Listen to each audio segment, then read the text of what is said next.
We missed the truck! We're not aiming for the truck!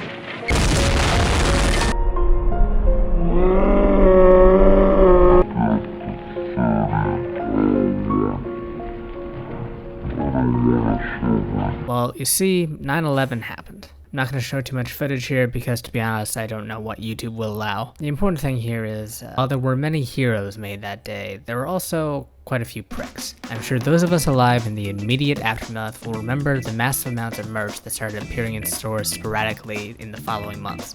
Most of them were somehow connected to a charitable organization of some sort, but today we're going to focus on the ones who had other business goals. Pretty quickly after the attack, the US Patent Office began making public the amount of trademark filings it had received in the aftermath of 9/11. It's important to stress again that many of these trademarks were legitimate attempts by charitable organizations to secure a name for their organization to prevent people donating to scams or other groups trying to give the impression that they're nonprofits when in fact they are almost entirely for-profit. And even many of the for-profit businesses trying to secure a trademark for their name weren't necessarily up to no good. The argument could easily be made that a few of them wanted to trademark their date just so that they could have legal protection to sell some of their merch, not necessarily so they could sue or harass strangers who use the name. And hey, at the end of the day, how is it really that different from a museum selling merch in a gift shop, or the existence of the movie Titanic? This is the United States of America, and the number one thing is, if you don't like what we're selling, don't buy it. For example, let's look at the case of Mr. Hyden. In his application, Mr. Hyden explained that he was not trying to exploit a national tragedy. In fact, he said he wanted to stop others from doing so.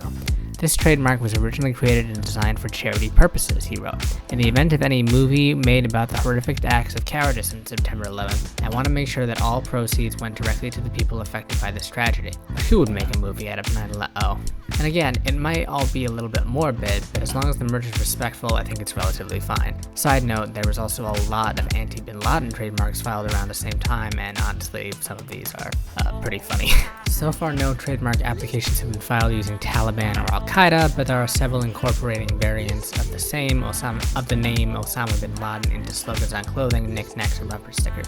These include Osama, can you see the bombs bursting in the air? Trash Bin Laden to rest, been there, bombed that, and Osama Yo Mama, my personal favorite. Yes, there's a time and a place for everything, but it's not like these people were filling out their applications while the towers were still falling. Oh, well, that's quite a lot.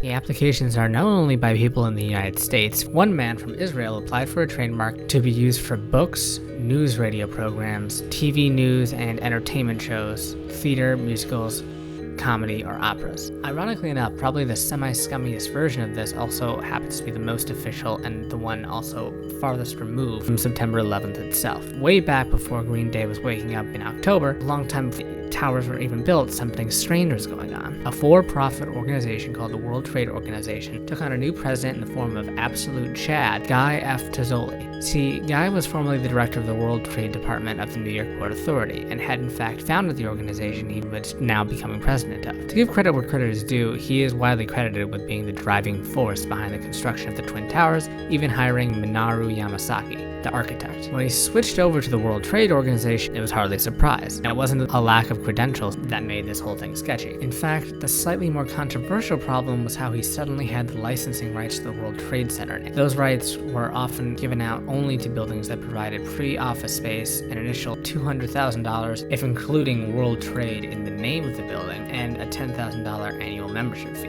These would apply to all of the 320 members, both public and private. In 2011, the company's revenue was $6.9 million. In 2011, Guy's last year as president of the not-for-profit, he received $626,000 for working an average of 1 hour a week. Almost all of this revenue came from the World Trade Organization licensing out the World Trade Center name. So, how did Guy F. Tazzoli get these rights? Well, apparently, shortly before leaving his old job at the Port Authority, he had a secretary officially sell the rights from the Port Authority to him, which is a little sketchy, perhaps unethical, but which alone is sort of weird, but not unheard of.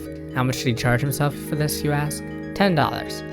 He played the long game. The terms of this deal didn't come out until after he had retired from his position, and well, frankly, the brand recognition had skyrocketed a bit under his tenure. Not because of anything he did, but because, again, in the research I've done on this project, it's not super clear what ended up happening, but it definitely caused quite a fracas when the new World Trade Center opened up.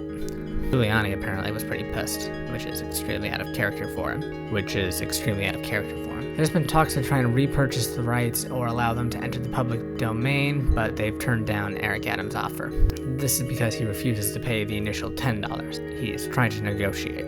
He's charging them $9.11. Boom! Like, subscribe, pull the trigger, pull the strings, like and subscribe.